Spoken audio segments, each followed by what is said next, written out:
The delivery room at St. Mary's Hospital along the Ashley River was so brightly lit that every emotion lay exposed beneath the cold white glow. The heart monitor kept a steady rhythm, music without a melody.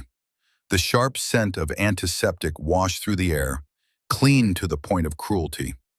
Beyond the glass, Charleston was dissolving into a summer night storm, rain striking the windows like questions no one could answer. On the bed at the center of the room, Imani Brooks folded into herself with each contraction. Her curls were damp with sweat, clinging to her forehead. Her fingers gripped the white sheet so tightly, her knuckles blanched. "Push, Imani. Stay with me. Just one more." The doctor's voice came from somewhere far away, as if from another world. Imani didn't hear it. Or maybe she did, but the fear screaming inside her chest was louder than the pain tearing through her body. The delivery room door opened, not with a bang, just the sound of silence being split apart. The man standing in the doorway wore a rain-soaked gray suit. Dark blonde hair clung to his forehead. His blue eyes, winter ocean blue, were breaking into pieces. Graham Whitaker. For 6 months, he had learned how to exist like a man walking through a burned-out house. Everything still standing, but the soul reduced to ash. He had buried his wife.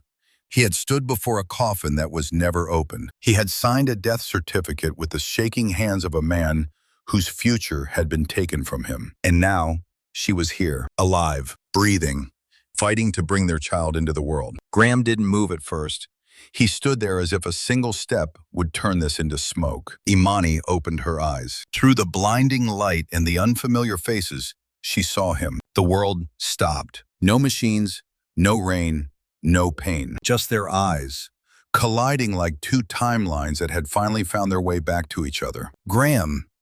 His name left her lips like a prayer that had waited too long to be answered. He walked toward her, each step heavy with memory. You're alive." His voice broke in the middle, as if his heart couldn't carry the weight of the miracle. Another contraction slammed into her.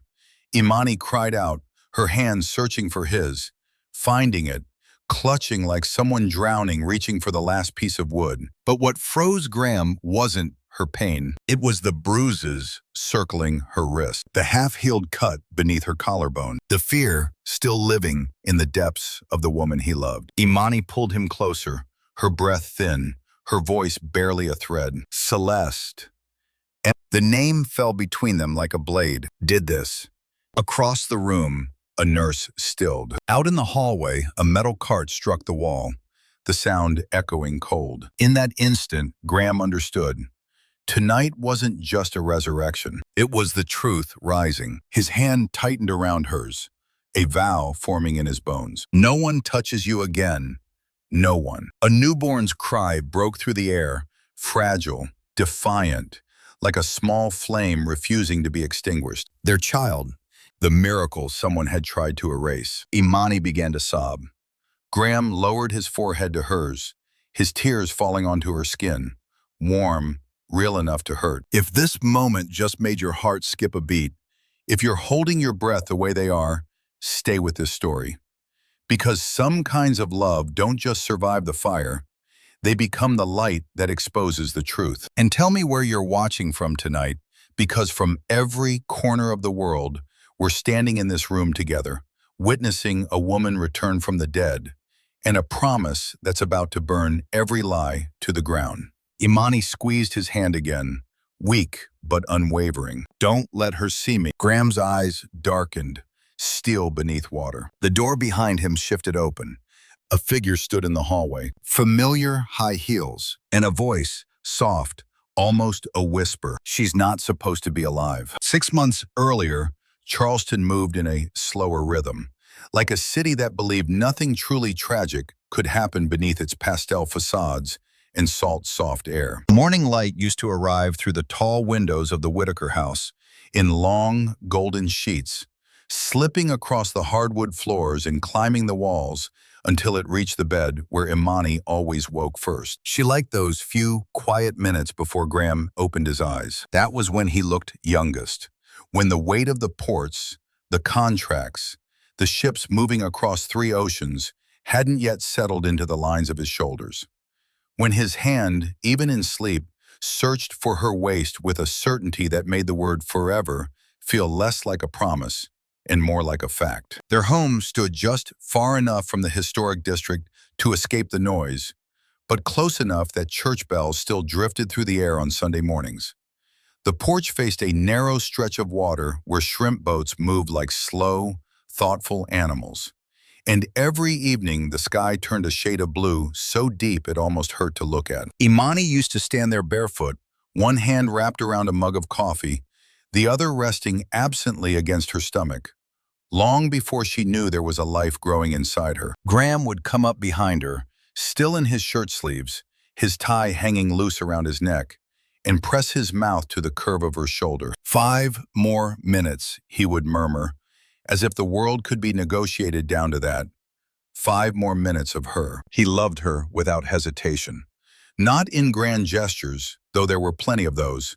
Charity galas, surprise weekends in Savannah, flowers delivered to her office for no reason at all, but in the smaller ways that made her feel seen. He learned how she took her tea and never forgot. He replaced the security code at the house with the date they met. He listened, really listened, when she spoke about her cases, about the invisible patterns hidden in financial records, about the way truth always left a fingerprint if you knew where to look. "You see things the rest of us miss," he told her once, watching her across the dining table, the candlelight catching in her eyes. "That's your superpower." "And yours?" she asked. Graham smiled, that quiet, devastating smile that had made half the city trust him with their money and the other half envy him for it. "I build things that last." For a while, it felt like they had. The pregnancy test sat in the bathroom drawer for 3 hours before Imani could bring herself to show him. She had imagined it too many times. The way his face would change, the way his voice would break when he realized there would be a child with her eyes, and his stubbornness running through these hallways. Instead, she carried the secret with her all day, the knowledge glowing beneath her skin like a second heartbeat. At work, she found herself staring at spreadsheets without seeing them, her hand drifting again and again to her abdomen. She had spent her career uncovering other people's lies, tracing money through shell companies and erased files, rebuilding truths that someone had tried to bury. Now she carried something no one could take from her. That night she planned to tell him. She stopped at the small boutique on King Street and bought a pair of impossibly tiny leather shoes. She wrote a note and folded it twice because her hands were trembling. "Your next project starts in 9 months." The house smelled of roasted garlic and thyme when she got home. She lit the candles they always use for celebrations, though this was one he didn't know about yet. Outside, the air had that heavy stillness that comes before a storm. She didn't notice the black sedan parked a little too long across the street. She didn't notice the brief flicker in the porch light that had never failed before. She didn't notice that the security camera above the garage had shifted, just slightly, just enough to miss the front walk, because inside, everything was still perfect. Graham arrived late, apologizing with that breathless urgency that meant he had run up the steps, 2 at a time. "Board ran over," he said, dropping his keys into the bowl by the door. "Celeste had numbers she wanted me to review before the Singapore expansion." The name passed through the room without weight. Celeste Rowe had always been there, efficient, composed, the kind of woman who remembered birthdays and anticipated needs before they were spoken. She had worked beside Graham for years, the architect of strategies that turned Whitaker Maritime into something untouchable. To Imani, she had been warmth wrapped in silk, a hand at her back during crowded events, a voice that said, "Take care of him. He forgets to eat when he's stressed." Family, in the way power sometimes defines it. "Did you eat?" Graham asked, already moving toward her, his hands framing her face as if checking she was real. "Not yet," Imani said, smiling. He kissed her once, quick and familiar. Then again, slower, as though remembering something he had almost lost in the rush of the day. And for a moment, the world narrowed to the space between their breaths. Later, when he went upstairs to change, Imani stood in the kitchen, adjusting the tiny shoes on the table, her heart racing with anticipation. Her phone vibrated against the counter. An unknown number. No message, just a single image, a photograph of the front of their house, taken from across the street. She frowned, stepping toward the window, but the rain had begun, soft at first, blurring the glass into reflections. By the time she looked back at her phone, the image was gone. Upstairs, Graham's voice carried down the hallway as he spoke to someone, low, hurried. "Tomorrow morning. No, don't loop my grandmother in yet. Celeste," I said, "I'll handle it." The name again. Not strange, not really, except for the way his tone had changed. Tight, controlled, the way it did in boardrooms when someone was pushing him into a decision he hadn't made yet. When he came back down, he was smiling. The same man, the same eyes, the same warmth that had rewritten her life. He wrapped his arms around her from behind, his chin resting on her shoulder. "What are you thinking about?" he asked softly. Imani covered his hands with hers. "Nothing," she said, and she meant it.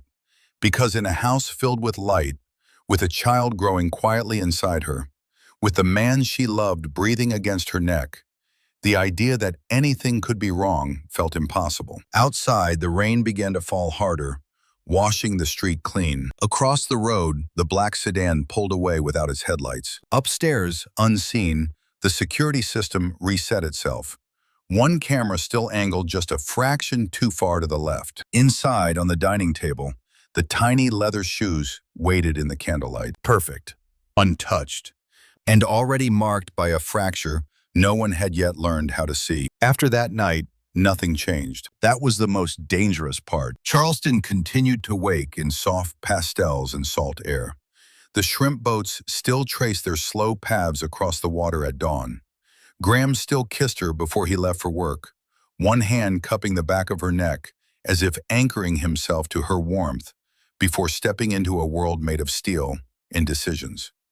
And yet, something, so faint it barely had a shape, began to move beneath the surface of their days. Imani didn't call it suspicion. She called it instinct. The same instinct that had made her one of the most respected forensic data investigators in the region.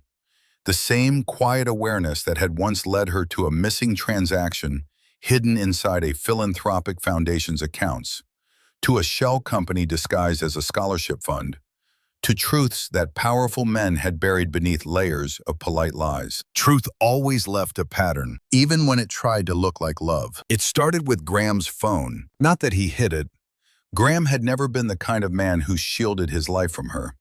He left it on the kitchen counter, on the arm of the couch, beside the sink while he washed dishes with the sleeves of his shirt rolled to his elbows. But one morning, as she reached for her coffee, she noticed it lying face down, the screen dark.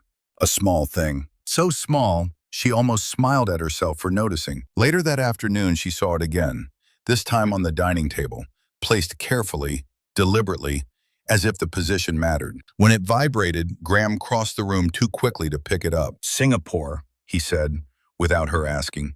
"Time zones." He kissed her forehead and stepped outside to take the call. Imani stood at the sink, her hands submerged in warm water, watching his reflection in the glass. He wasn't smiling. That was the first fracture. The second came in the form of a cancellation. They had a standing tradition, Friday lunches at a narrow restaurant on Queen Street where the owner knew their order and brought her sweet tea without asking. It was the one thing Graham never moved. Not for board meetings, not for investors, not even for storms. That Friday, he texted instead. Something urgent came up. "Rain check?" She stared at the message longer than she should have. Through the window of her office, she could see the harbor cranes moving like slow, mechanical birds. Her hand drifted to her abdomen, still flat, still carrying a secret that made her pulse with quiet joy. He called that evening, apologizing in that soft, earnest way that made her heart forgive him before her mind could question. "Celeste needed me in the strategy room," he said. "It was a numbers thing. I lost track of time." Celeste again. The name slid into the space between them, smooth as silk. Later, when Graham was in the shower, Imani sat on the edge of the bed, scrolling through the shared home security app on her phone. She didn't know why she opened it. Maybe because of the photograph that had appeared and vanished. Maybe because instinct was a language she had never learned to ignore. The cameras showed the usual angles: front gate, back porch, garage. Except the garage feed glitched. Just for a second. A frozen frame, then a skip forward. Timestamp intact. No notification of interruption. Her brow furrowed. She opened the system log. No updates, no maintenance, no power fluctuation. A clean record. Too clean. When Graham came out of the bathroom, towel slung low on his hips, water still tracing the lines of his shoulders, she almost laughed at herself. This was her husband. The man who replaced the code to their house with the date they met. The man who could read her moods from the way she set down her keys. "You okay?" he asked, catching her expression. "Just tired," she said. And it was easier than explaining a feeling she couldn't yet name. The third sign arrived, wrapped in kindness. Celeste had sent over a folder for Graham, documents he needed to sign for a restructuring of one of the company's insurance policies tied to the Singapore expansion. It sat on the kitchen counter, neat and precise, a gold clip holding the pages together. Imani picked it up absently while waiting for the kettle to boil. She wasn't reading, not really. Just letting her eyes drift over the language, the way she had done 1,000 times with case files. Then she stopped. At the bottom of page 3, a beneficiary clause. The name of the emergency contact had been updated. Not unusual, except the timestamp showed it had been modified 2 days earlier, at 2:14 a.m. At that hour, Graham had been asleep beside her, his arm draped across her waist, his breath steady against her neck. "Did you change the policy?" she asked lightly that evening, passing him the pen. He didn't look at the page. "Celeste handled the administrative part," he said. "Just standard restructuring." Standard. The words settled into her chest like a stone. Later that night, she stood in front of the bathroom mirror, brushing her teeth, watching Graham's reflection as he loosened his tie. "Do you trust her?" she asked, the question slipping out before she could soften it. "Celeste?" He looked genuinely surprised. "Of course. She's been with the company longer than anyone. She practically built half of what we have." Imani nodded. She didn't argue. Trust wasn't something you dismantled with a single question. But as she turned off the light, she felt it again. That subtle shift in the architecture of their life, like a hairline crack running through marble. The fourth sign came from her own body. A sudden wave of nausea one morning, sharper than before. She sat down at the kitchen table, pressing a hand to her abdomen, breathing through it. Her phone buzzed. A message from an unknown number. No text, just a short video. The camera angle was low, as if taken from inside a car. Their house, her car in the driveway, the porch light flickering, and a timestamp from the night before. Her heart began to pound. She stepped outside, scanning the street. Nothing. Just the neighbor's dog barking at the mailman. By the time she went back inside, the message had disappeared. When Graham came down the stairs, adjusting his cufflinks, she almost told him. She almost said, "Something isn't right." But he looked so tired. The weight of an empire rested in the slope of his shoulders, and she was carrying something fragile and new inside her. A future she wanted to protect from shadows that might not even exist. So instead, she walked up to him, straightened his tie, and kissed him softly. "Don't work too late," she said. "I'll try," he replied, the same familiar promise. He left with a smile. The door closed. Imani stood in the quiet house, one hand on her stomach, the other resting on the cool marble of the kitchen island. Outside, the security camera above the garage made a faint, almost inaudible click, turning just slightly further away from the front walk. Too small to notice, too small to matter, except in the language of patterns. In the world where she had built her life, the smallest deviation was never small. And somewhere deep in her bones, a truth she could not yet prove began to take shape. Someone was editing their reality, frame by frame, and she was the only one who could see the missing pieces. The night Imani chose to tell him about the baby, Charleston held its breath beneath a sky the color of polished steel. Storm clouds had been gathering since late afternoon, pressing low over the harbor, turning the water into a sheet of dark glass. The air carried that strange, electric stillness that comes before lightning, when even the birds go quiet and the world feels as if it's waiting for permission to break. Inside the Whitaker house, everything glowed. She had opened the windows just enough to let the scent of rain drift through the rooms. Candles flickered along the dining table, Their light reflected in the crystal glasses Graham insisted they use, even on ordinary nights because, as he once told her, there's no such thing as an ordinary evening with you. The tiny leather shoes sat in the center of the table, beside the folded note. Her hands trembled when she adjusted them for the 5th time. Tonight, she would change his life. Their life. In the kitchen, the oven hummed softly. Garlic and rosemary curled through the air, warm and grounding.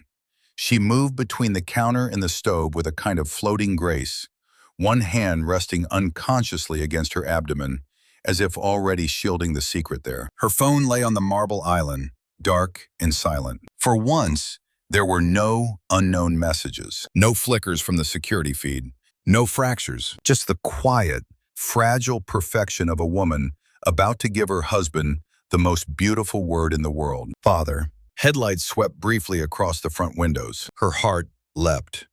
He was home early. Graham, she called, laughing under her breath. No answer.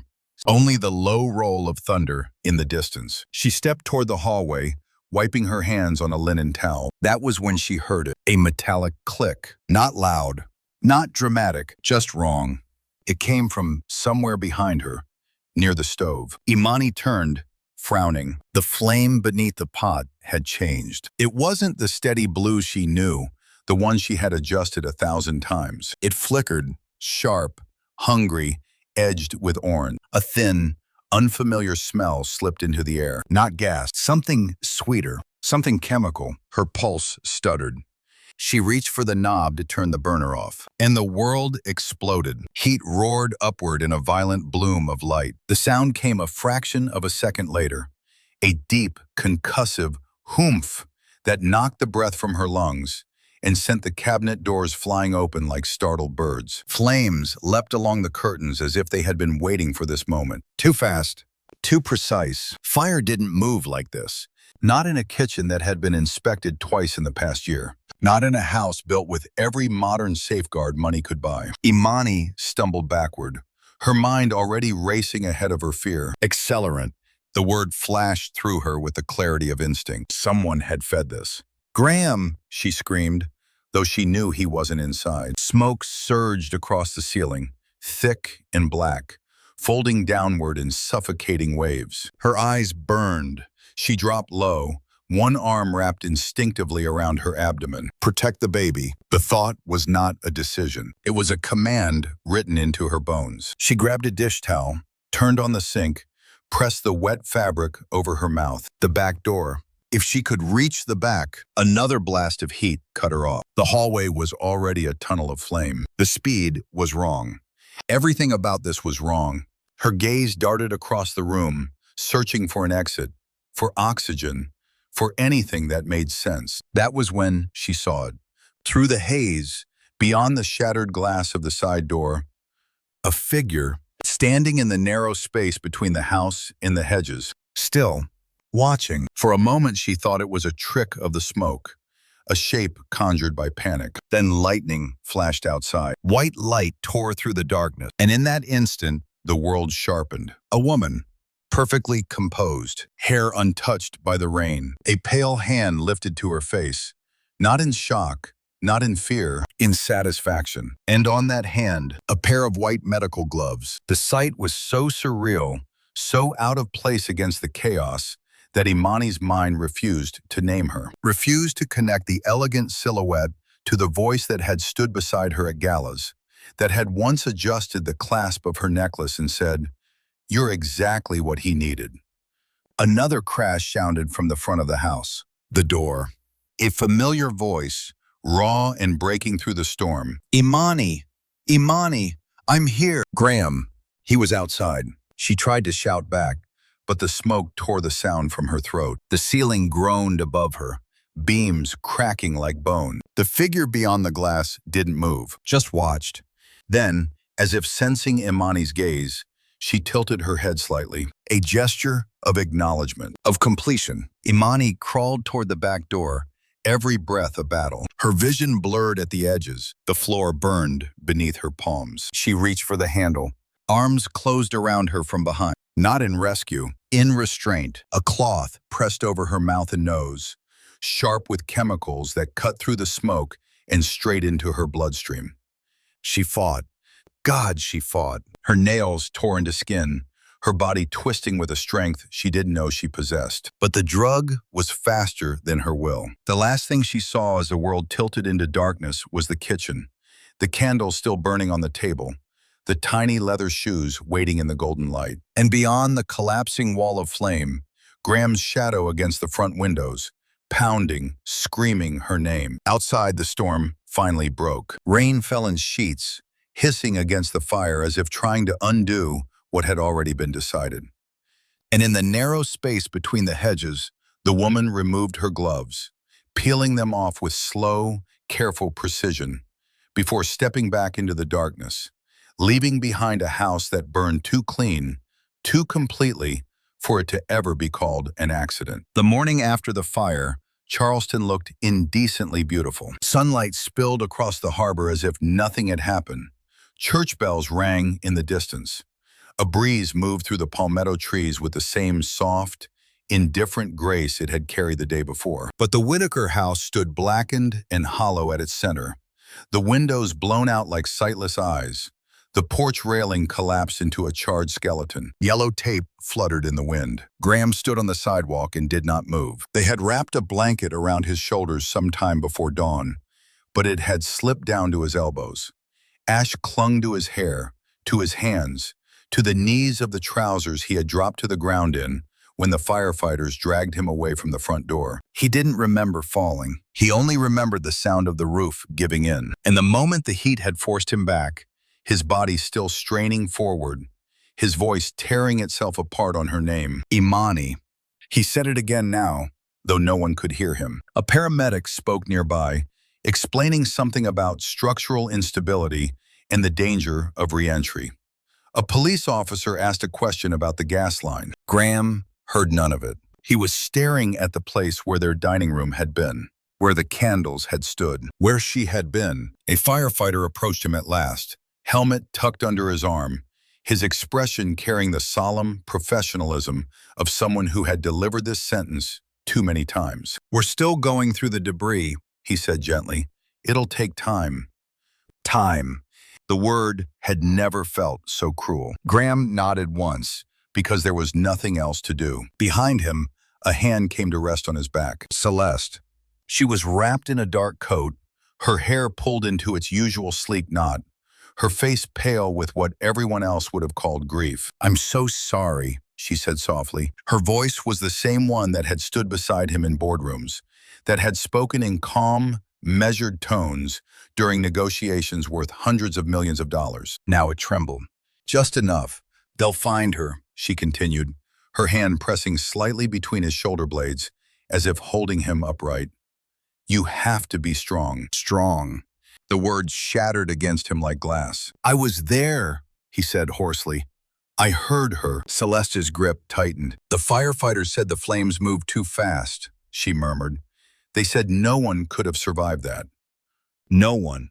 The finality of it settled into the air like ash. 3 days later, they held the memorial. Not a funeral. There had been no body. The chapel overlooking the water, filled with white flowers and quiet voices.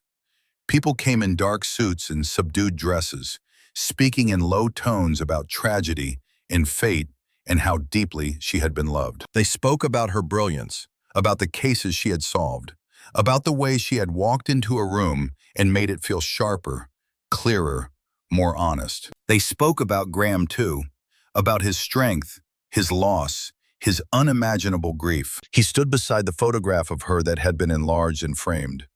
Imani in a blue dress, laughing at something outside the frame, her head tilted back, her eyes full of a life that had not yet been taken from her. Taken. That was the word everyone used, as if fire were a thief, as if loss were clean. When it came time to close the ceremony, the pastor hesitated. "In the absence of remains," he began carefully, "we commit her spirit to God." Absence. The word echoed in Graham's chest like a hollow chamber. Afterward, people pressed his hands, their faces blurred by the fog that had settled behind his eyes. He nodded when they spoke, accepted their condolences, allowed himself to be guided through the motions of a ritual that required his body, but not his soul. It was Celeste who handled everything. The paperwork, the insurance adjusters, the investigators. She spoke to the police with calm efficiency, provided documents, answered questions before they were fully asked. She was meticulous, Celeste told them, her tone carrying admiration that sounded like truth. All her records were digitized, but her home office was in the section that collapsed first. No files, no backups, no recovery. The official report arrived 2 weeks later. Cause: gas leak.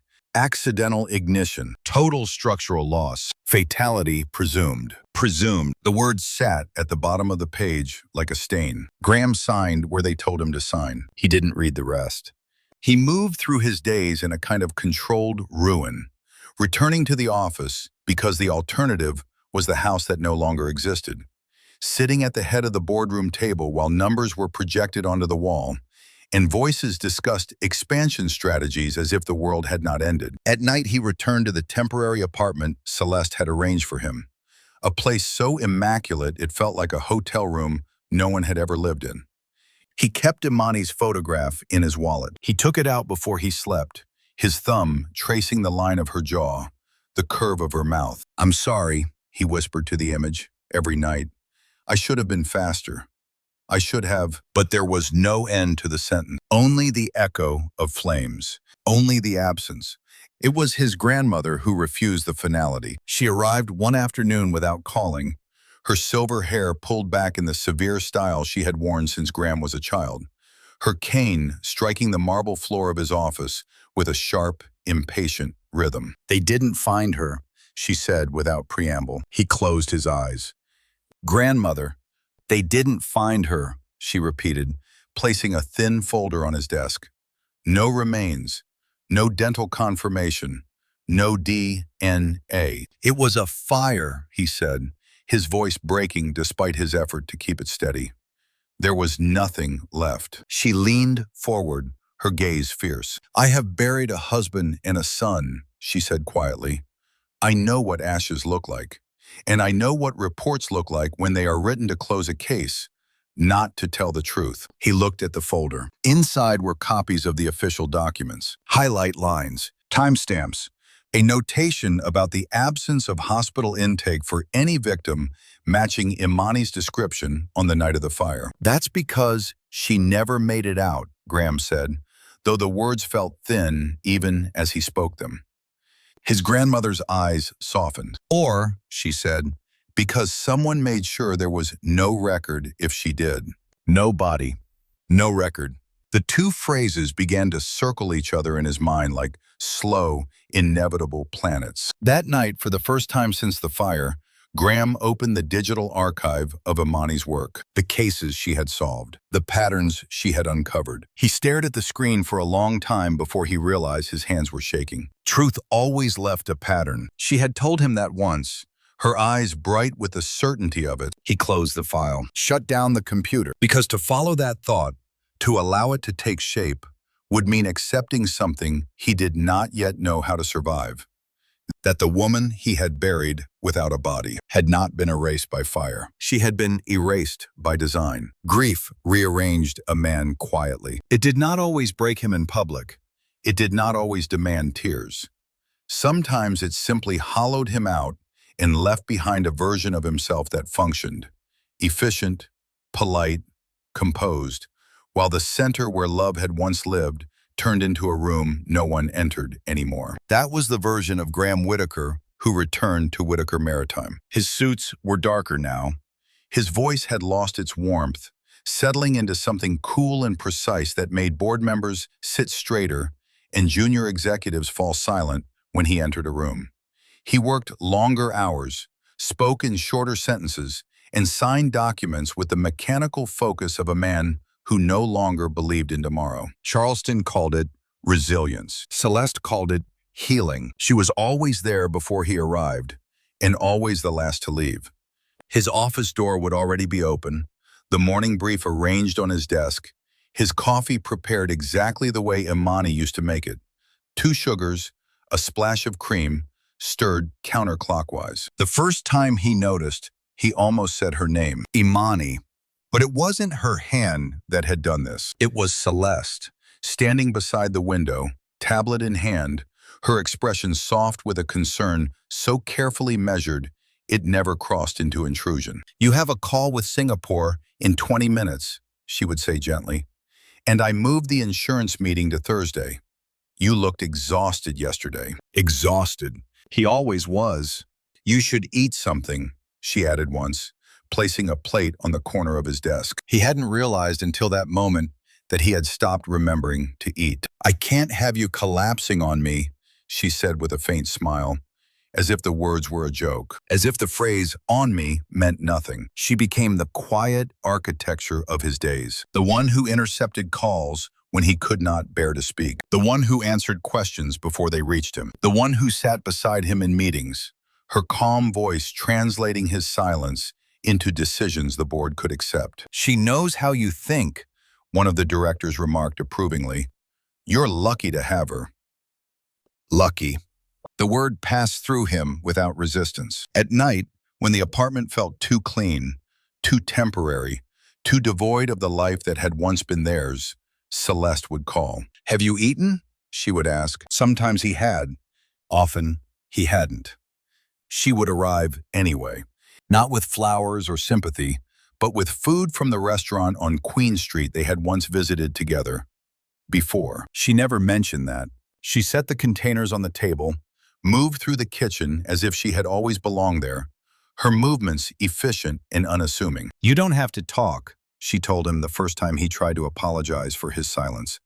"I know what this is." She said it like she had lived it, like grief was a language she spoke fluently. And in a way, she did. She spoke it in the careful lowering of her voice when she mentioned Imani's name, in the way she removed the photograph from his desk one afternoon, not hiding it, just placing it in a drawer, because it's not good for you to look at it all day. In the way she turned conversations away from the fire whenever the subject drifted too close, her hand resting lightly on his forearm as if guiding him away from a ledge. "You have to survive this," she said once, her eyes steady on his.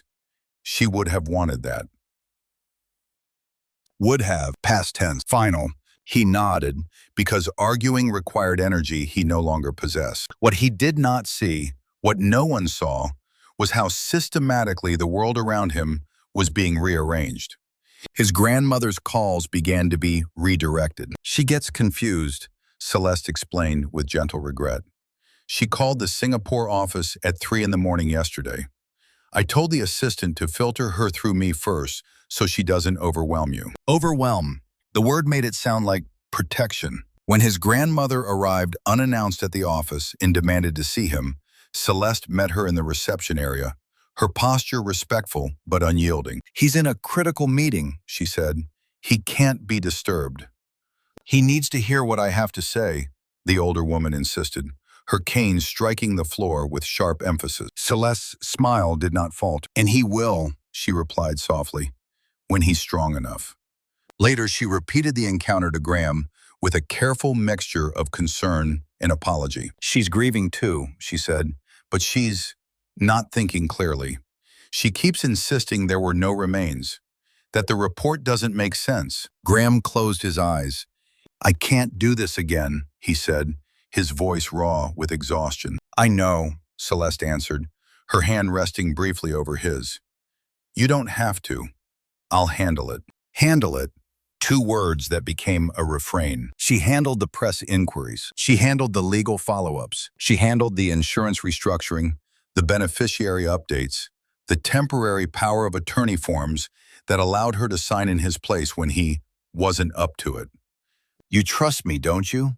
she asked one evening, sliding a document toward him. He didn't read it. He signed. Trust was not a decision. It was the absence of resistance. And Graham had none left. The transformation was so gradual, it looked like kindness. She moved her office closer to his for efficiency. She began attending family functions in his place so he could rest. She started referring to the company in meetings as we, our expansion, our restructuring, our future. No one questioned it. Why would they? She had been there for years. She knew the business better than anyone. She was the one who had held everything together while their CEO collapsed into grief. In the quiet of his apartment, when the nights grew too long and the silence pressed too hard against his ribs, she was the one who sat across from him, speaking softly about practical things. "You can't keep living like this," she said one evening, her voice almost a whisper. "You deserve some kind of peace." Peace. The word sounded like betrayal, but she said it so gently, with such unwavering patience, that it began to feel like permission. "Imani would not want you to stop living," she continued, watching him carefully. "She loved you too much for that." Loved, past tense, always past. He looked at her then, really looked, as if seeing her for the first time. She was beautiful in a controlled, deliberate way. Every detail composed, every expression measured. Not warm, not chaos, not the bright, unpredictable life that had been Imani, but something else, something steady, safe, a place where pain could be numbed. And that was what she offered him. Not love. Never that. Love was too sharp, too alive. She offered him sedation. A life where the fire never had to be spoken of again. A future where the past could be filed away in a drawer, like the photograph on his desk. All he had to do was let her take care of everything. Outside, Whitaker Maritime expanded under her quiet guidance. Contracts signed in his name, decisions made in meetings he barely remembered attending. Inside, Graham moved through his days with a strange, growing lightness. The absence of questions, the absence of confrontation, the absence of anything that might reopen the wound. He began to sleep again. He began to eat. He began to function. Charleston called it recovery. The board called it stability. Celeste called it progress. Only his grandmother, standing at the far edge of the room during one of the rare family gatherings he still attended, watched the two of them with eyes that had seen too many wars to be fooled by a peaceful surface. She saw the way Celeste's hand lingered on the back of Graham's chair, the way she answered questions directed at him, the way his signature appeared on documents he had never discussed. She saw the mask, the gentleness that muffled every instinct, the care that isolated him from anyone who might remind him to ask why. And she understood something no one else had yet allowed themselves to consider. The most dangerous villains did not arrive as storms. They arrived as calm, as comfort, as the voice that said, "Rest, I'll take care of everything." And by the time you realized you had been sedated, your life no longer belonged to you. When Imani woke, the first thing she learned was that time could exist without light. There was no dawn, no dusk, no reflection of sky against glass. Only the hum, a low, constant vibration that lived somewhere inside the walls, inside the bed frame, inside her bones. It was the sound of air being filtered through machines that never rested, a mechanical breathing that replaced the rhythm of the outside world. She lay very still. Pain arrived in fragments, her throat raw, her ribs aching, her wrists bruised where restraints had once been fastened too tightly. The smell was wrong, not the clean sterility of a hospital, but something sharper beneath it. Disinfectant layered over metal, over chemicals, over fear. Her hand moved instinctively to her abdomen. There, a swell, small but unmistakable, alive. The relief was so fierce it almost broke her. She did not cry. Crying would mean noise, and noise meant attention. Imani Brooks had built her life on observation. In courtrooms, in data archives, in the quiet back rooms of financial institutions where truth hid behind polished smiles. She had learned that survival began with stillness, so she lay there and let her eyes open slowly. The room had no windows, only a ceiling panel of fluorescent light that never dimmed, never changed, never allowed her to measure the passing of hours. The walls were a pale, indifferent gray.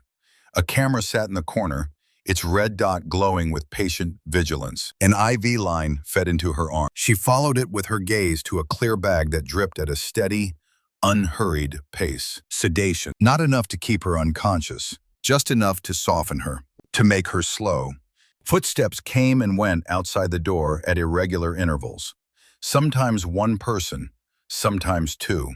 Their voices were always muffled, never distinct, as if the hallway itself had been designed to swallow language. On the third, or what she believed was the third, time the door open, a woman in scrubs entered. Mask, gloves, hair covered, no name badge. The woman checked the IV, adjusted a monitor, avoided eye contact.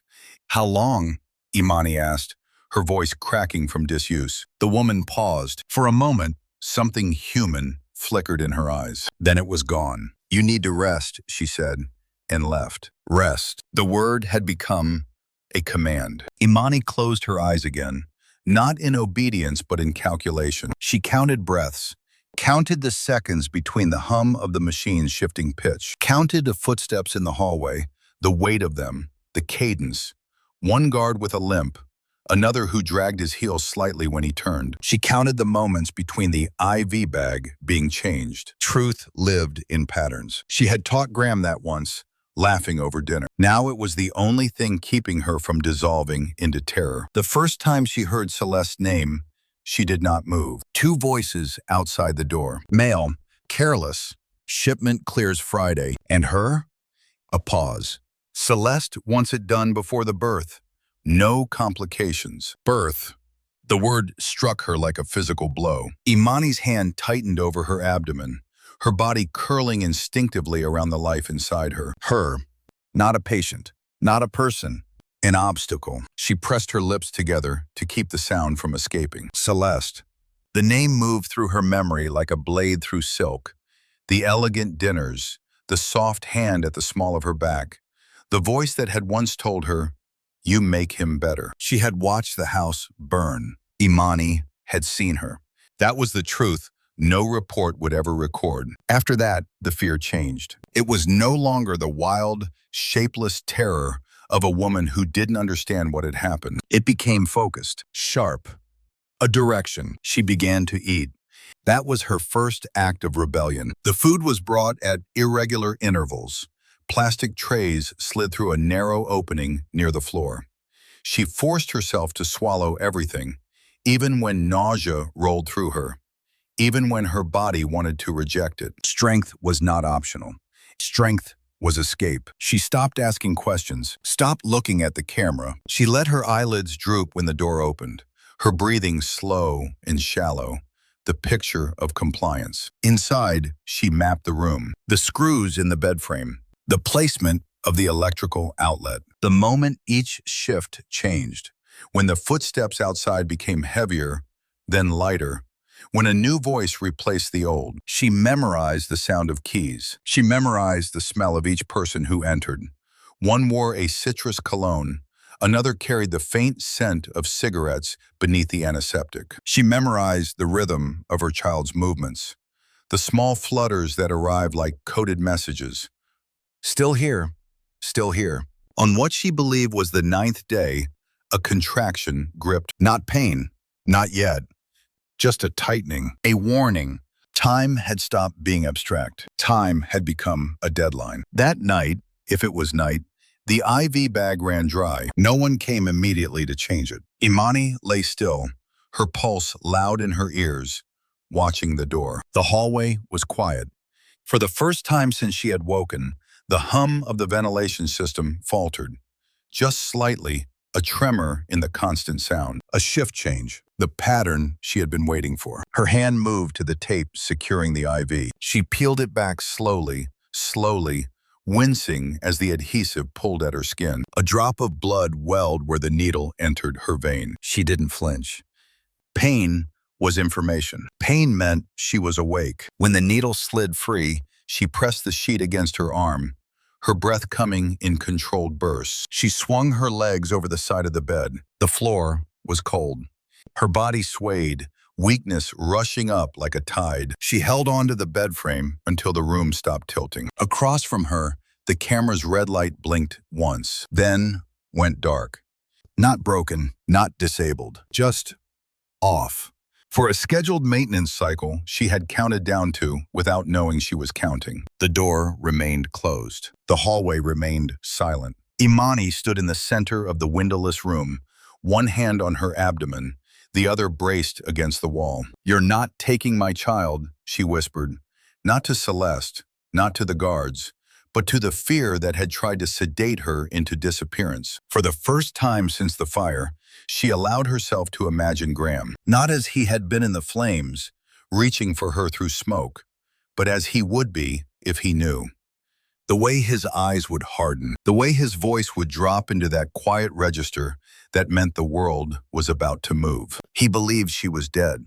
That was the design. No body, no record, no search. A perfect erasure. Imani pressed her forehead briefly against the cold wall. "I'm not gone," she said softly. Then she turned toward the door, toward the pattern she had memorized, toward the narrow space between the seconds when she could become something other than a patient, something other than an absence. A woman who had once built her life uncovering truths that powerful people tried to bury, and who would now do the same for herself, for her child, for the life that had been edited out of the world. In the silent clinic with no windows, Imani Brooks began to move. The first real contraction did not feel like pain. It felt like a decision her body had made without asking her. Imani doubled over beside the narrow bed, her hand flying to her abdomen as the force of it moved through her in a slow, crushing wave. The air left her lungs in a sound she barely recognized as her own. "Not now."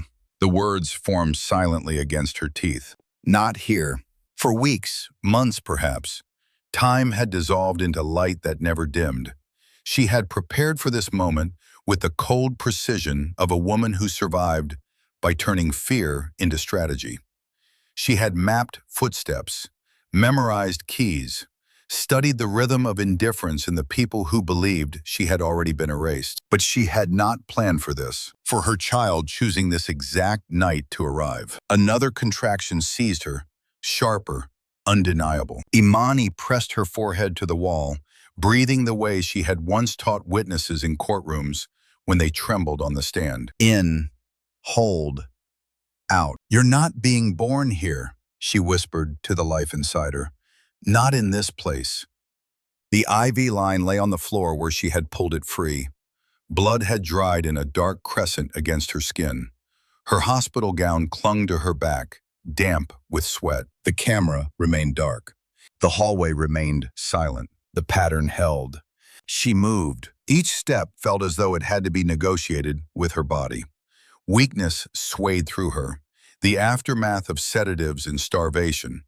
But beneath it, something stronger rose. A clarity that had nothing to do with strength and everything to do with refusal. She opened the door. The corridor stretched in both directions, washed in the same indifferent fluorescent light as her room. Gray floor, gray walls, closed doors that had never opened for her. But now they were only space. To the left, the heavy tread of the guard with the limp. To the right, the maintenance alcove she had counted past 100 times. Right. Always right. Another contraction built, climbing her spine like fire. Imani caught herself against the wall, her teeth sinking into her lower lip to keep from crying out. She tasted blood. Footsteps echoed from the far end of the hallway. Closer. She forced herself forward, one hand sliding along the wall for balance. Past the maintenance alcove, past the cart that always sat outside the supply room. The emergency exit door waited at the end like a promise no one expected her to reach. Her vision blurred at the edges. The baby shifted inside her, a movement that was both terror and courage. "I know," she whispered. "I know." The footsteps behind her quickened. She did not turn. Turning meant panic. Panic meant noise. She reached the door and pressed down on the handle. Locked. Of course. For one suspended second, the world tilted toward failure. Then she remembered. The key card. The guard who smoked outside during the second shift, who always clipped it to the back pocket of his scrubs when he returned. The card she had lifted, her fingers shaking, her body pretending to be half-conscious, on the one night the sedatives had been stronger than his attention. Her hand slid into the fold of her gown. The plastic edge met her fingertips. Another contraction ripped through her. She swiped the card. The lock clicked.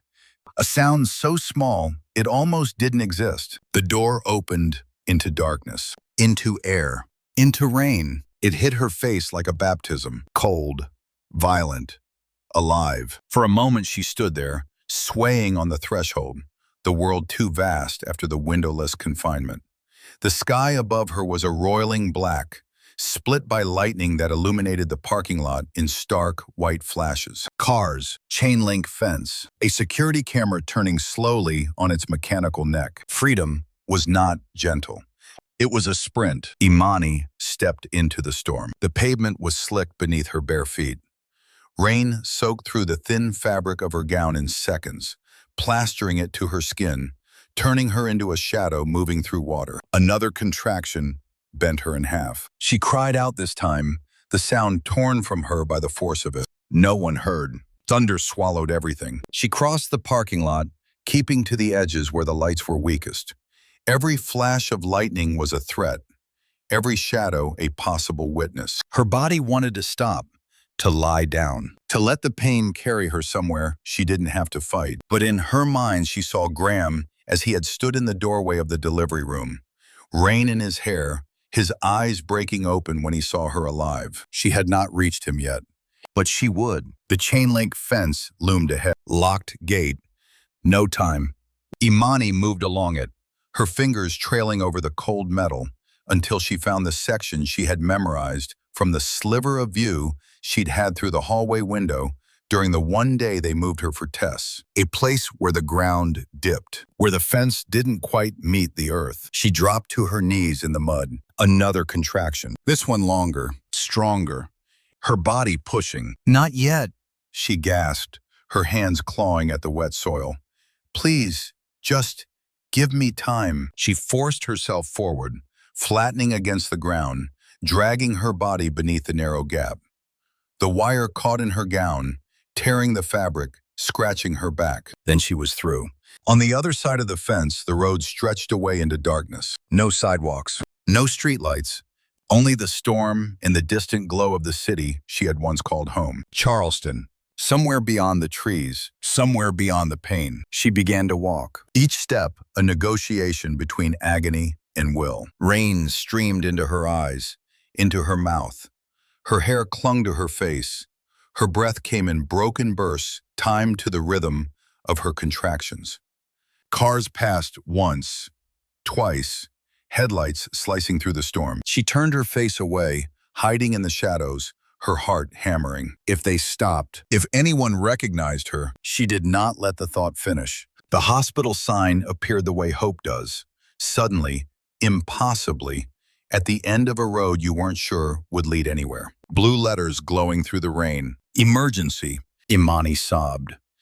Not from relief, from the knowledge that she had made it this far and still had to keep moving. The automatic doors slid open. Warm air rushed out to meet her. She stepped inside, water pooling around her feet, her body swaying as voices rose in startled alarm. "Help me," she said, her voice no more than a breath. "My baby, please." The world tilted. Arms caught her before she hit the floor. Hands guided her onto a gurney. Light exploded above her. And as they rushed her down the corridor, the storm still raging outside, Imani held on to one single, unbroken thought. She had not died in the fire. She had not disappeared in the clinic. She had crossed the night. And somewhere in this city, the man who believed he had buried her was still breathing. Still hers. Still waiting to be found. Grief had taught Graham to live inside silence. Not the peaceful kind that settles over water at dusk, but the dense, airless quiet that filled rooms even when people were speaking. The kind that made the clink of a glass on a table sound like an intrusion. The kind that turned the Whitaker mansion, once warm with Imani's laughter, into a museum of untouched surfaces and closed doors. He had moved back there because everyone said he should, because it was home, because recovery required familiarity. But the word had lost its meaning the night the fire erased the architecture of his future. Now the house existed in careful order. Fresh flowers appeared every morning, replaced before they could wilt. The staff moved like trained shadows. The lights turned on and off at precise hours, as if the building itself had learned to perform the shape of a life that no longer lived inside it. Graham sat at the long dining table, the same one where Imani had once argued with him about data ethics and port expansions. her hands moving in quick, animated arcs, while he pretended to disagree just to keep her talking. The chair across from him remained empty. It had become a habit not to look at it. On the far wall, the harbor stretched beyond the windows in muted afternoon light. Ships moved slowly toward open water, their engines a distant vibration he could feel through the floor. Movement without purpose. He understood that now. His phone lay beside his plate. He had developed an aversion to its sound. Every call carried the possibility of another loss, another report, another legal document, another well-meaning voice asking if he was doing better. Better. The word had no measurable definition. He had learned to let Celeste answer most of them. She had built a system around his silence, filtering the world into manageable pieces, handing him only what required his signature, his presence, his name. It was efficient. It was merciful. It was a life in which nothing unexpected happened. The phone vibrated. Once, a number he didn't recognize. He watched it as if it belonged to someone else. It stopped. The quiet returned. A minute later, it vibrated again. Persistent. He picked it up without thinking, his thumb hovering over the screen, that familiar tension tightening in his chest.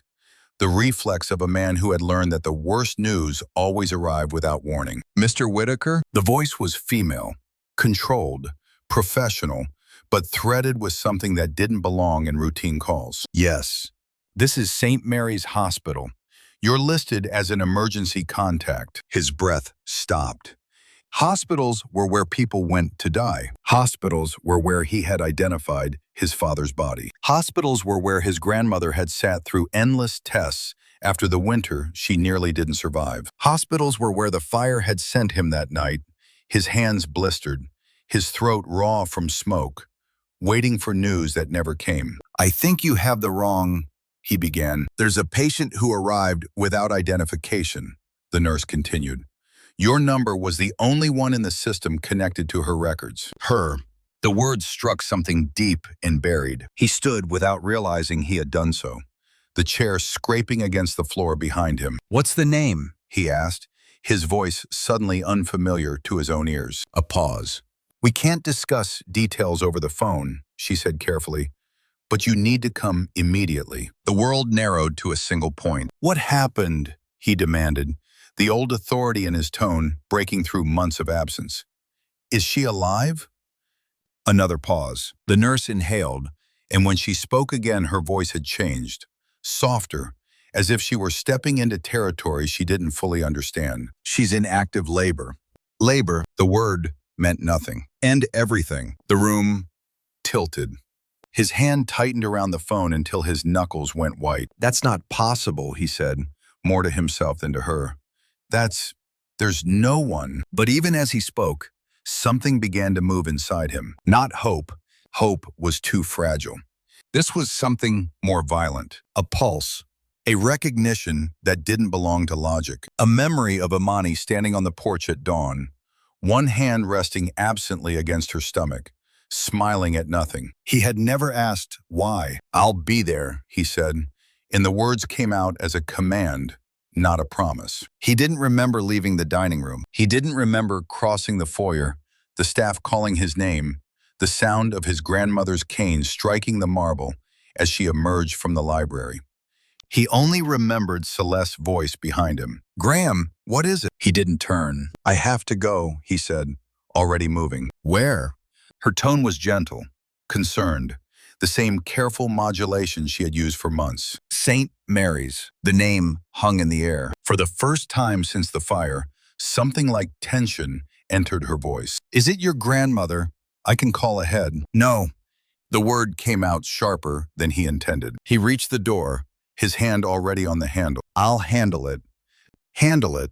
The phrase that had defined his life for half a year. Now it belonged to him again. Outside, the sky had darkened, clouds rolling in from the harbor with the promise of another storm. The air smelled of rain and salt and something electric that made his skin tighten. He got into the car and drove too fast. Traffic lights blurred into color and motion. The city moved around him in its ordinary patterns. Pedestrians crossing streets, couples walking hand in hand, a child laughing somewhere on a corner, and it all felt impossibly distant. His mind replayed the nurse's words. Emergency contact. Her. Active labor. Each phrase collided with the reality he had lived for 6 months. Imani was gone. Imani was ash. Imani was a photograph in his wallet. His hand moved there now, pulling it free at a red light, his eyes flicking down to her face. The captured brightness of her smile, the life that had once filled every room she entered. "Tell me what this means," he whispered to the image, his voice breaking for the first time since the call. The light changed. He drove on. As the hospital came into view, its glass facade glowing against the darkening sky, a scent drifted through the open window. Jasmine, so faint it could have been imagined. Imani's scent, the one that had clung to their sheets, to his shirts, to the hollow of his throat where she used to rest her head when she fell asleep against him. His hands tightened on the wheel. The pulse inside him became a roar. By the time he pulled into the emergency entrance, he was no longer a man who had learned to live with absence. He was a man running towards something he did not yet dare to name. Inside, the doors slid open with a mechanical hush. The world shifted. And for the first time since the fire, Graham Whitaker felt something other than grief. He felt the unmistakable, terrifying shape of possibility. The hallway outside labor and delivery smelled like antiseptic and rain. Graham stood there for half a second that stretched into something immeasurable, his pulse loud enough to drown out the voices around him. Nurses moved past with purposeful urgency. A monitor chimed somewhere behind a closed door. A newborn cried down the corridor, thin, defiant, alive. Alive. The word had followed him from the moment he stepped into the hospital, threading through every breath, every step that carried him toward a reality he still did not trust himself to believe. "Mr. Whitaker?" A nurse approached, her expression composed, but her eyes searching his face, as if trying to prepare him for something she did not have the language to explain. "You need to stay calm," she said gently. He nodded, though calm was a concept that no longer belonged to him. She pushed open the door, and the world rearranged itself. Imani. There was no distance between memory and the woman on the bed. No ash, no coffin, no photograph. Only her. Her skin glistened with sweat beneath the harsh surgical lights. Her hair, once carefully twisted that morning in a life that had ended in flames, was now a wild halo around her face. Her hands gripped the metal rails of the hospital bed as another contraction moved through her, her body arching with the force of it. She looked smaller, not in size, but in the way suffering had carved away everything unnecessary, leaving only the essential shape of her. Alive, his breath broke. He did not walk into the room. He stumbled, as if gravity had shifted and he had to relearn how to move inside it. Imani, her name, came out like a wound. Her eyes opened. For a moment she did not see him. They were clouded with pain, with the disorientation of a body pushed to its limit. Then they focused, and the recognition moved through her like light breaking over water. Graham. The way she said his name, breathless, disbelieving, threaded with a relief so sharp it was almost grief, undid something in him that had been locked since the fire. He reached her side without knowing how he had crossed the distance. His hand hovered above her face, afraid to touch, afraid that contact would dissolve her back into smoke. "You're alive," he said, the words falling apart between them. Another contraction hit her. She cried out, her fingers searching blindly until they found his, locking around them with a strength that surprised him. "Don't," she gasped, her voice breaking. "Don't let them take her." Her. The word dragged his attention downward. Her abdomen, the curve of it, the undeniable, impossible truth of it. His heart stopped. "Our baby," he whispered, the realization detonating through him with the force of a second resurrection. Imani nodded, tears slipping from the corners of her eyes, lost in the chaos of labor. "I tried to reach you," she said between breaths. Graham, they said you watched me die." The sentence shattered in the middle as another contraction seized her. He leaned closer, his forehead touching hers, their breath mingling in the narrow space between pain and miracle. "I was there," he said, his voice raw. "I was outside. I thought you—" He couldn't finish. 8 months of grief collapsed into that single moment, into the heat of her skin beneath his hand, into the undeniable rhythm of her pulse against his palm. The doctor's voice cut through the air. "She needs to push. Now." The room surged into motion. Nurses moved around them. Instruments clattered. Instructions were given in rapid succession. But Graham remained where he was, his hand in hers, anchoring himself to the only reality that mattered. Imani cried out again, her body folding inward, every muscle straining. "I can't," she gasped. "You can," he said, though his own voice trembled. "You've already survived the fire. You've survived everything. I'm here. I'm not going anywhere." The promise felt different now, not a comfort, a vow. She pushed. The sound that tore from her was not just pain, it was rage, survival, the refusal to disappear. And in that sound, he heard everything she had endured without him. Bruises he had not yet seen. Rooms he had not yet imagined. Months that had been stolen. His grip tightened. "Who did this?" he asked, the question low, lethal beneath the urgency of the moment. Her eyes found his. One name, Celeste. It moved between them like a blade. Everything he had trusted. Everything that had held him upright in the months after the fire. Everything that had seemed like mercy, rewritten in a single syllable. Rage rose in him, hot and immediate, but it had nowhere to go. Not here. Not now. Because Imani was crying out again, her body pushing toward life. The doctor's voice lifted. "I can see the head. One more. Just one more push." Graham's entire world narrowed to the point where their hands joined, to the way her nails bit into his skin, to the way her breath hitched as she gathered the last of her strength. "You're not alone," he said, his voice breaking open. "You were never alone. I just didn't know how to find you." She pushed, and the room filled with a sound that did not belong to grief. A newborn's cry. High, fierce, uncompromising. Time stopped. The nurse lifted a small, slick, impossibly alive body into the air. A daughter. Their daughter. Graham's knees almost gave out. He watched as the child was wrapped and placed briefly against Imani's chest, her exhausted arms rising instinctively, her face collapsing into tears that had waited months to fall. "Hi," she whispered to the tiny life she had carried through darkness. "Hi, baby." Graham touched the child's cheek with a shaking finger. Warm, real. Hazel eyes blinked open for a fraction of a second. His eyes, before closing again. The room should have felt like an ending, a miracle completed, a story resolved. But it didn't, because even as he stood there, his family finally within reach, Graham felt the shift beneath the surface. Imani's body trembling not just from exhaustion, but from memory. The way her gaze kept flicking toward the door. The way the name Celeste echoed in his mind, rearranging every moment of the past 6 months into something darker. This was not the end. This was the midpoint. The resurrection. The moment when love returned, but the truth had only just begun to surface. Imani looked up at him, her voice barely more than breath. "She knows I'm alive." The door to the hallway opened somewhere beyond the curtain. Footsteps. And Graham understood, with a clarity that burned through the fragile joy of the room, that finding her had not saved them.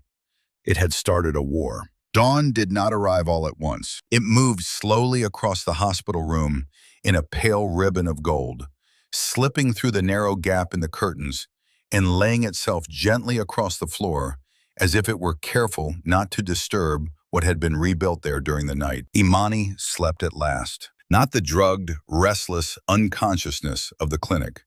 Not the fractured drifting that came between contractions. This was real sleep.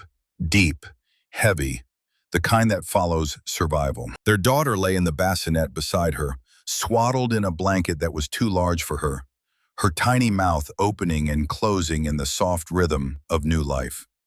Every so often she made a small, questioning sound, as though testing the air of a world that had nearly been denied to her. Graham had not moved from the chair. He sat between them, one hand resting on the edge of Imani's bed, the other curled around the bassinet, as if he were anchoring both of them to the earth. For the first time since the fire, the silence in his life was not empty. It was full of breath, full of heartbeat, full of the quiet, ordinary sounds that meant they were here, alive. The transformation did not come as a decision. It came as recognition. He saw it in the faint bruises on Imani's wrists when the nurse adjusted her IV, in the way she startled when a cart rolled too quickly past the door, in the way she reached for their daughter even in sleep, her hands searching blindly until it found the edge of the bassinet. This was not a miracle that ended a story. This was a woman who had walked through hell and returned carrying proof that she had refused to disappear. And something inside Graham, the part of him that had been sedated by grief, softened by Celeste's careful management, taught to accept a life made smaller by loss, began to burn again. Not with the wild, destructive fire that had taken everything. With something steadier, light, he stood and walked to the window. Charleston was waking. Traffic moved along the wet streets. The harbor caught the early sun and broke it into 1,000 pieces of reflected brightness. The storm had passed in the night, leaving the city washed clean. For months, he had looked at this view and seen nothing. Now it looked like a map. Not of escape, of return. He took his phone from his pocket and turned it over in his hand. For half a year, it had been an instrument of avoidance. Calls redirected, messages filtered, decisions delayed. He unlocked it. The first number he dialed was not the board, not security, not even the police. It was his grandmother. She answered on the first ring, her voice sharp with the alertness of someone who had never stopped waiting. "Graham? She's alive," he said. There was a silence on the line that was not disbelief. It was vindication. "I know," she whispered. "I told you. I need everything you have," he continued, his voice steady in a way it had not been since the night of the fire. "Every report you tried to show me, every inconsistency, every name." Her breath caught. "The truth?" she asked. "The light," he replied. When he ended the call, he did not feel the familiar exhaustion that had followed every conversation for months. He felt focus. He turned back to the room. Imani had woken. Her eyes followed him as he crossed the floor, something searching in them. Not fear, not exactly, but the fragile uncertainty of someone who had survived too much to believe in safety without proof. He sat beside her and took her hand. "Hey," he said softly. Her gaze moved to the phone in his hand. "You're different," she said, her voice still rough with sleep and labor and everything that had come before. "I am," he answered. The simplicity of it surprised them both. For months he had lived inside absence. Now he lived inside presence. He leaned closer, careful not to disturb the sleeping child between them. "I spent 6 months learning how to exist without you," he said. "I learned how to sign papers I didn't read, how to let someone else speak for me, how to survive by not asking questions." Imani's fingers tightened in his. "And now?" she asked. "Now I remember who I was when I met you." The words settled between them. Not dramatic, not loud, just true. The man she had fallen in love with had not been defined by wealth or power or the empire he had inherited. He had been defined by the way he refused to accept convenient lies, by the way he pursued truth even when it cost him. That man had been buried in the ashes of the fire. Now he stood in the morning light. "This ends in light," he said quietly, not as a promise, as a statement of direction. Imani studied his face, as if searching for the fractures grief had left behind. They were still there, but something had changed. The vacancy was gone. In its place was a clarity she had not seen since the early days of their marriage, when they had stayed up all night arguing over ethics and policy and the kind of world they wanted to build together. "You don't have to do this alone," she said. "I know," he replied. "I never did." He reached into his pocket and took out his wallet, opening it to the photograph he had carried through every empty day. He looked at it once more. The version of Imani frozen there, laughing, alive in a world that no longer existed. Then he closed the wallet and set it on the table. He did not need the photograph anymore. She was here, breathing, watching him become himself again. The nurse entered quietly, checking vitals, adjusting monitors, the ordinary choreography of recovery. Outside the door, footsteps moved back and forth. The hospital continued its endless cycle of crisis and healing. But inside the room, something had shifted permanently. The man who had allowed his life to be managed by grief had disappeared. In his place stood someone who understood that survival was not enough. That love, once resurrected, demanded action. He bent and kissed Imani's forehead, his lips lingering there. "For months," he said, "I lived in the dark because I thought that's where you were." Her eyes filled, but she did not cry. "Now we bring the dark into the light." Their daughter stirred in her bassinet, a small sound breaking the quiet. Graham lifted her carefully, still astonished by her weight, by the reality of her. He placed her in Imani's arms and watched as their hands, mother and child, found each other with instinct older than memory. This was not the end of their suffering, not the end of the danger. Celeste's name still existed. The months that had been stolen still demanded reckoning. But for the first time since the fire, Graham did not think of what had been taken. He thought of what would be built, not out of vengeance, out of exposure, out of truth, out of the simple, relentless refusal to let darkness remain unchallenged. The sun rose higher, filling the room completely. And in that light, the story shifted from survival to transformation. The first thing Graham did was not to call the police. That surprised everyone except Imani, because she understood the difference between justice and exposure. Justice moved in files, in sealed rooms, in slow procedural language that buried the emotional truth beneath evidence tags and courtroom schedules. Exposure happened in light, in public, in places where power could not quietly rewrite the narrative, which was why the gala had to go on. Every year, the Whitaker Maritime Foundation hosted its Charleston Harbor benefit inside the restored Customs House, a night of glass chandeliers, orchestras, and the city's most influential names gathered beneath one roof to applaud philanthropy and sign checks large enough to shape the next decade. Celeste had designed it, curated it, turned it into the stage where Graham's recovery had been publicly narrated in his absence. Canceling it would have been the expected move. Grief-stricken widower retreats. Foundation postpones. Celeste steps forward as acting chair. The script had already been written. So Graham did the only thing that broke the pattern. He confirmed the event personally. The announcement went out under his name, not through the communications office, not filtered through Celeste's careful phrasing. Whitaker Maritime Foundation Annual Gala, as scheduled. Charleston responded with relief and fascination. The city loved resilience. The board called within minutes. "Are you sure you're ready for this?" one of the directors asked cautiously. "I am," Graham replied. It was the first decision in 6 months that had come from him alone. Across the room, Imani watched him from the hospital bed that had become their temporary command center, their daughter asleep against her chest. She did not interrupt. She had learned during her months in the windowless clinic that silence could be a weapon if used correctly. When he ended the call, she spoke. "She'll come," not a question. A fact. Celeste would never miss a room where power gathered. Graham moved to the window, the harbor spreading out below in winter light. "She thinks she still controls the narrative," he said. Imani adjusted the blanket around the baby, her movements slow but deliberate. Her body was still healing, but her mind had already moved ahead, assembling pieces the way she used to reconstruct financial trails from fragments. "She doesn't just want control," Imani said. "She wants witnesses." Graham turned. Imani met his gaze. "That's what the fire was," she continued softly. "Not just to kill me, to give you a story, tragedy, closure, a version of events she could manage." "In the clinic?" he asked. "A delay," Imani replied. "A way to erase me at the right moment, when it no longer disrupted her timeline."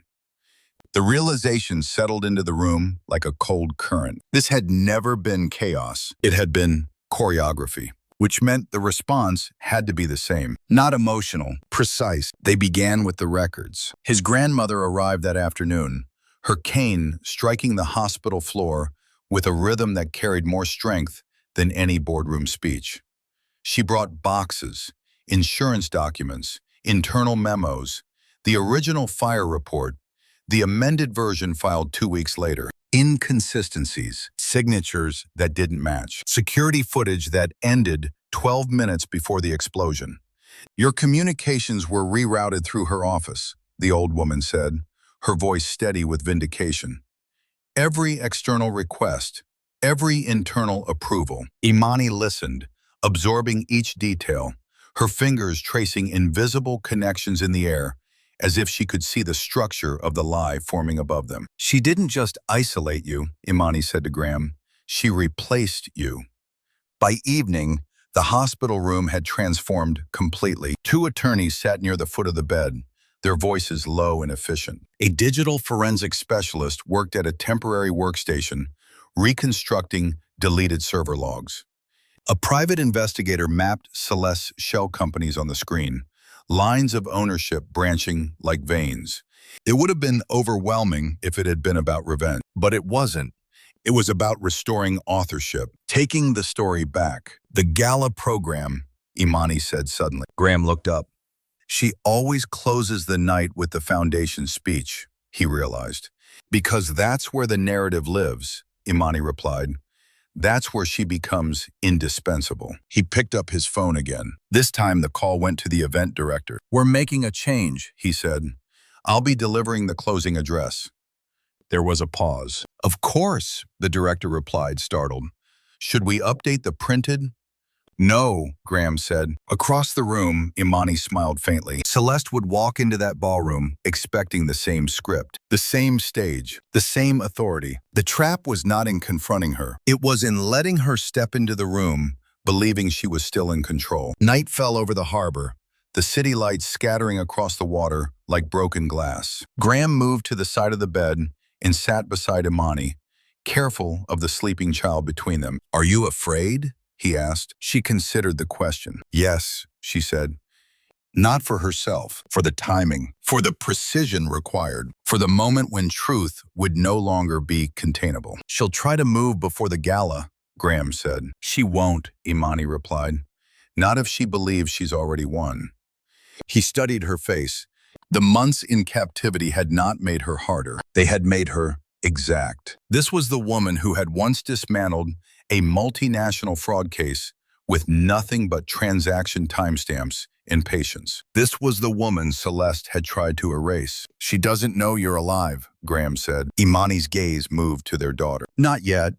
The baby shifted in her sleep, one small hand uncurling, as if reaching for something just beyond her grasp. Then the first time she sees you, Graham said slowly, understanding dawning, will be in a room where she can't control the outcome, Imani finished. The gala would be full. Media, donors, board members, every person whose approval Celeste had used as currency. A public space, a fixed narrative, until the moment it broke. Graham took Imani's hand, pressing it briefly to his lips. This isn't about destroying her, he said. No, Imani agreed. It's about making the truth visible. Outside, the harbor lights reflected in the glass, turning the hospital window into a mirror. In it, Graham saw not the widower who had signed away his voice, but the man who had once built an empire on the belief that transparency was the only form of power that lasted. And beside him, in the reflection, Imani sat with their daughter in her arms.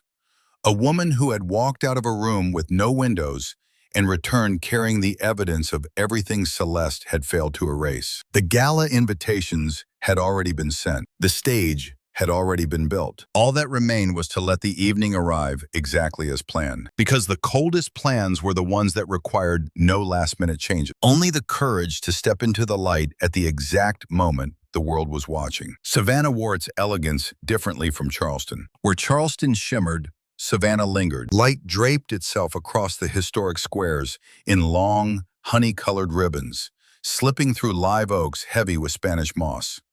The air carried the scent of gardenias and old money, of deals made over bourbon and reputations guarded for generations. The Whitaker Maritime Board Summit had always been held here, neutral ground, not the company's headquarters, not the foundation stage, a place where power gathered quietly behind closed doors, under the illusion that legacy made everything honorable. The Hamilton Exchange, once a cotton warehouse, now restored into a private members club, rose above the river like a promise carved in brick and glass. Inside, crystal chandeliers hung over polished mahogany tables, and portraits of past industrial titans watched from the walls with expressions that had never known public failure. Tonight, every seat at the central table was filled. Investors, legal advisors, regional directors. Media kept carefully outside the perimeter, but close enough to report the outcomes that would shape the next fiscal year. Celeste stood near the far end of the room, speaking in low tones to two board members, her posture composed, her smile measured to the exact degree that conveyed confidence without arrogance. She wore ivory, not white, never anything so obvious. Her hair was swept into a sleek knot at the nape of her neck, diamond studs catching the light with each subtle turn of her head. She looked like continuity, like the woman who had carried the company through tragedy. Like the future. "Mr. Whitaker has confirmed his attendance," one of the assistants said as she approached. A flicker, so small it would have been missed by anyone who didn't know her, passed through Celeste's eyes. "He hasn't attended a full summit since the fire," the assistant continued. "Shall I adjust the seating?" Celeste's smile deepened. "No," she said softly. "Let him sit where he always does." At the head of the table, the seat she had occupied for 6 months under the language of temporary necessity. The room hummed with anticipation, not for conflict, for closure. Graham Whitaker returning to public leadership was the story everyone wanted to witness. Redemption was good for markets.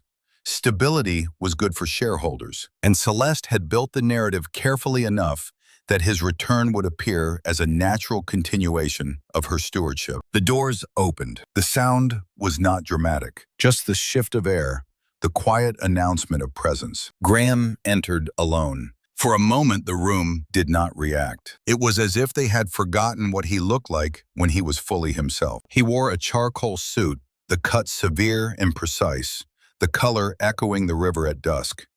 His expression was calm, not the blank detachment of grief, but something clearer, sharper, as though every step he took was aligned with an internal architecture no one else could see. He greeted no one immediately. He walked the length of the room, his gaze steady, his movements unhurried. When he reached the head of the table, he paused. The chair was already pulled out, Celeste's doing. An offering that looked like deference and felt like control. "Graham," she said, her voice warm, rising just enough to draw the room's attention without appearing theatrical. "It's good to have you back." He met her eyes. In that single moment, everything that had existed between them for 6 months, her careful guidance, his silent compliance, the illusion of shared purpose, rearranged itself into something else entirely. "Thank you for holding the seat," he replied. The words were polite. The tone was not. He sat. The meeting began. Reports were presented, numbers projected. Expansion strategies discussed in language that translated human lives into percentages in timeline. Graham listened. Truly listened. Not the way he had in the months after the fire, when information had passed over him like weather. Now he absorbed every detail. Every figure Celeste quoted from memory. Every decision she attributed to collective consensus. Every instance where she said "we" and meant "I." He did not interrupt. Not yet. Celeste moved through her presentation with flawless control, the narrative she had constructed unfolding in clean, logical progression. Stability during crisis, strategic restructuring, future growth. And with the foundation gala scheduled for next month, she concluded, her hands resting lightly on the table, we will be positioned not only as an industry leader, but as a model of resilience. Resilience, the word that had become her currency. She turned to Graham. "Would you like to add anything?" All eyes shifted. The room stilled. This was the moment she had designed.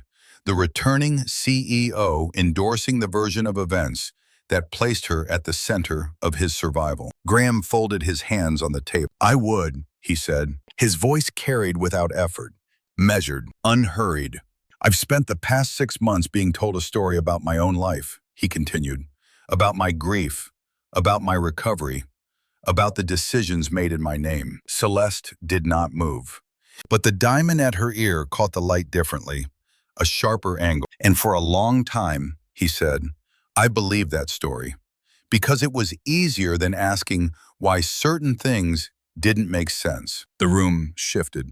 A subtle recalibration of attention. This was not the expected script. I want to begin, Graham said, by thanking the person who ensured that story was told so consistently. He turned his head, looked directly at Celeste, for her dedication to controlling every variable. The word controlling landed like a dropped glass. No one spoke. Celeste's smile remained. Perfect. I'm glad you're feeling strong enough to engage again, she said smoothly. We all want the same thing. Clarity. Clarity. The language of alignment. The language of someone who still believes she understood the terrain. Graham reached into the folder in front of him, not the prepared agenda. A separate set of documents. He did not open them yet.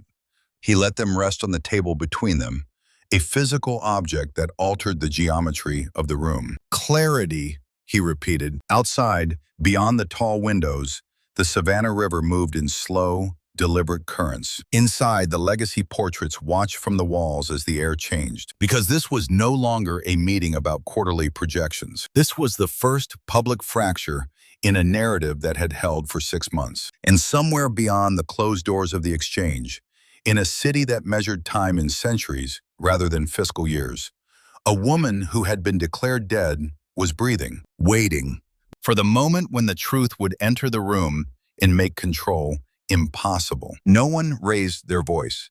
That was the first thing that made the room understand this was not a confrontation. It was a correction. Graham did not stand. He remained seated at the head of the table, his posture composed, one hand resting lightly on the folder in front of him, as though it contained nothing more significant than routine minutes from the previous quarter. Before we move to the final vote, he said, there are a few inconsistencies that need to be entered into the official record. Official. Record. Language the board trusted. Language that could not be dismissed as emotion. Celeste's smile remained in place, but it had shifted. No longer the warm curve of a colleague welcoming a recovered CEO, but something more deliberate, more carefully neutral. If there are procedural concerns, she replied, we can address them through legal. We are, Graham said. He opened the folder. Not dramatically, simply. The soft sound of paper against polished wood carried farther than any outburst could have. This is the original fire report, he continued, sliding a document across the table toward the general counsel. Filed the night of the incident, time-stamped 2:14 a.m. Another followed. And this is the amended report, filed 2 weeks later. The counsel adjusted his glasses, eyes moving back and forth between the pages. The cause of the fire changes, Graham said, from electrical fault to structural gas rupture. The signatures authorizing that change are not mine. Celeste leaned forward slightly. There was a clerical security footage, Graham continued, not looking at her, placing a third document beside the first two. From the West Corridor, it ends 12 minutes before the explosion. The internal log shows the system was manually accessed. The digital forensics specialist at the far end of the table lifted a small drive. By an executive-level override, Graham added, issued from your credentials. The room did not erupt. It contracted. Investors who had spent decades negotiating hostile takeovers and regulatory investigations did not react with shock. They reacted with stillness, the kind that precedes distance. Celeste's hands folded in front of her. You're suggesting, she said calmly, that in the middle of a personal tragedy, I falsified corporate security records. I'm not suggesting, Graham replied. He slid another document forward. This is the communication routing protocol implemented 3 days after the fire. All external inquiries were redirected through your office. All internal approvals required your secondary authentication. A pause. For my protection, Celeste said. For your control, Graham answered. Across the table, the chairman shifted in his seat. Graham, he began cautiously, these are serious allegations. They're not allegations, Graham said. They're entries. He turned his head for the first time, and met Celeste's eyes. "And this," he said quietly, "is the insurance beneficiary amendment submitted during my medical leave, signed with a digital certificate issued in my name while I was sedated in a burn recovery unit." The word sedated moved through the room like a temperature change. Celeste did not flinch. Her control was extraordinary. That was why she had succeeded for so long. "Even if there were administrative errors," she said, her voice smooth, "none of this explains the absence of Mrs. Whitaker's remains." The official conclusion was, "No body," Graham finished. The phrase hung between them. No record. He closed the folder. Not because there was nothing left, because this was the moment the narrative shifted. "The conclusion was based on the evidence available at the time," Celeste continued, her tone now carrying the faintest edge of authority. "Evidence reviewed by multiple agencies. You're reopening grief, Graham, not presenting a case." He stood then, slowly, not in anger, in transition. "Imani Brooks Whitaker," he said, "was declared deceased without a body, without a coroner's confirmation, and without a single independent medical record." He let the words settle. "In the months that followed, a private medical facility operating under a shell corporation connected to your investment portfolio admitted a patient under sedation. No identification, no discharge documentation." The legal counsel's head snapped up. Celeste's stillness deepened. "Coincidence," she said. "Pattern," Graham replied. He turned toward the doors at the far end of the room. They had remained closed throughout the meeting, guarded, neutral. Now they opened. Not with urgency, with precision. Every person at the table turned. Imani entered between two attorneys. Not in a dramatic rush, not as a spectacle. She walked slowly, her body still carrying the memory of captivity and childbirth, but her posture unbroken. She wore a simple black dress, no jewelry, no visible declaration of identity except the undeniable fact of her presence. Alive. The room did not gasp. Powerful people did not gasp. They recalculated. Celeste's mask did not shatter. It tightened. For the first time, her eyes lost their perfect calibration. "You built an entire structure," Imani said, her voice quiet but carrying to every corner of the room, "on the assumption that I would never walk into it." She moved to stand beside Graham. Not behind him, not in front of him, beside. "Months in a clinic without windows," she continued, "funded through 3 intermediaries tied to your discretionary accounts. Medical staff under non-disclosure. Security contracted through a firm you acquired last year." She placed a thin folder on the table. "I had..." Celeste rose now. "At last." "You have no proof of any of this," she said. Imani met her gaze. "Your voice on the authorization call," she replied, "recorded by a nurse who believed sedation should require consent." The drive on the table between them suddenly carried more weight than any raised voice ever could. Still, no chaos. No shouting, just the irreversible movement of narrative from one author to another. The chairman spoke. His tone altered, stripped of all previous deference. "This meeting is adjourned, pending immediate investigation." Not a decision, a shift in gravity. Celeste looked around the room, at the board members who no longer saw her as continuity, at the council already gathering documents, at the investors who had begun the subtle, irreversible process of distancing themselves. Her power had never been in noise. It had been in authorship, in controlling what was written, what was filed, what was believed. And now, in a room built to preserve legacies, the record had been corrected. Graham took Imani's hand, not for strength, for recognition. The disclosure had not been an explosion. It had been an illumination. Cold, precise, irreversible. And in that light, every lie lost its architecture. Celeste didn't fall in one dramatic moment. She unraveled in increments, each one clean, public, and irreversible. Step 1. The room turns. At the Savannah Summit, she reached for the narrative the way she always had. Smile first, tone steady, facts rearranged into comfort. But the moment Imani stood beside Graham, the table stopped being a stage and became a ledger. No applause, no outrage, just eyes that shifted from admiration to calculation. Power doesn't scream when it leaves you. It simply stops answering your calls. Step 2. The record locks. Before Celeste could retreat into private damage control, the board's general counsel requested an immediate litigation hold. Every email, every server log, every access key.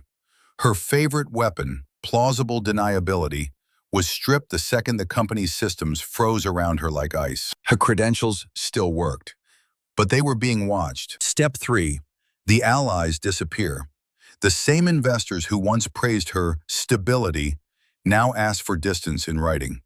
One by one, they canceled dinners, denied introductions, returned her messages with polite delays that were really verdicts. The chairman didn't have to say her name. He only had to say, "Pending investigation, Ms. Rowe will not represent the foundation." Celeste's seat remained at the table, but it was no longer hers. Step 4. The facade cracks in daylight. Charleston's society pages had loved her until the first leak hit. A private clinic's corporate registration tied to a shell entity that traced back to her discretionary portfolio.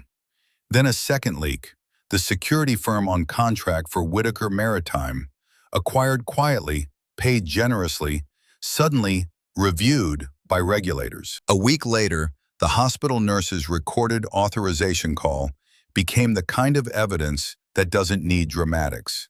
It didn't go viral like gossip. It landed like a gavel. Step 5. Consequences turn physical. At her apartment, 2 agents waited in the lobby. Not a chase, not a scene, a calm escort, a calm reading of rights, and the calm confiscation of devices. The door clicked shut behind her with the soft finality of a vault. Her heels still sounded expensive on the marble floor, but now they sounded lonely. Step 6. The empire she built rejects her. Legal filings followed, restraining orders, asset freezes, board resolutions.